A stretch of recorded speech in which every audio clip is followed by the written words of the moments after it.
I'm always delighted to be with Saul News. This has been such a leader in the conservative movement and the Republican Party. This is your Saul's Newsstand News Rewind for February 2nd, 2024. Feenstra leads legislation to permanently repeal death tax. U.S. Representative Randy Feenstra has introduced the Death Tax Repeal Act. This legislation would permanently repeal the death tax, which imposes an unfair and costly tax on the transfer of property, land, and other assets from a deceased family member to heirs of family farms and small businesses. Regarding the legislation, Representative Feenstra said, quote, "The death tax represents double taxation at its worst.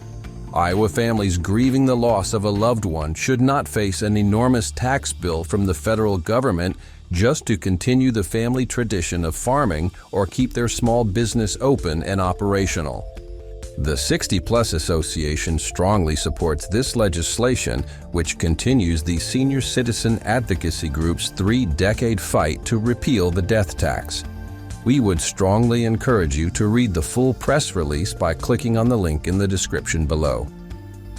NBC News reports, John Podesta to succeed John Kerry as top advisor for international climate policy. President Joe Biden has picked senior White House advisor John Podesta to fill the international climate policy role, being vacated by John Kerry, a senior administration official confirmed on Wednesday. While Kerry had been operating out of the State Department, Podesta will work from the White House. He will also continue to oversee a team tasked with implementing the Inflation Reduction Act, a White House official said. Podesta, a longtime Democratic strategist who was chief of staff to President Bill Clinton and counselor to President Barack Obama, has been advising Biden on clean energy and innovation since he joined the White House in 2022. And finally, The Hill reports, Biden opens up lead on Trump amid growing gender gap. New polling shows President Biden has opened up a 6-point lead in a hypothetical head-to-head matchup with former President Donald Trump amid signs of a growing gender gap in support for the two parties' frontrunners. The poll found a growing gender gap when it comes to support for the current and former presidents as they run for a second White House term. 58% of women say they support Biden, up from 53% in December.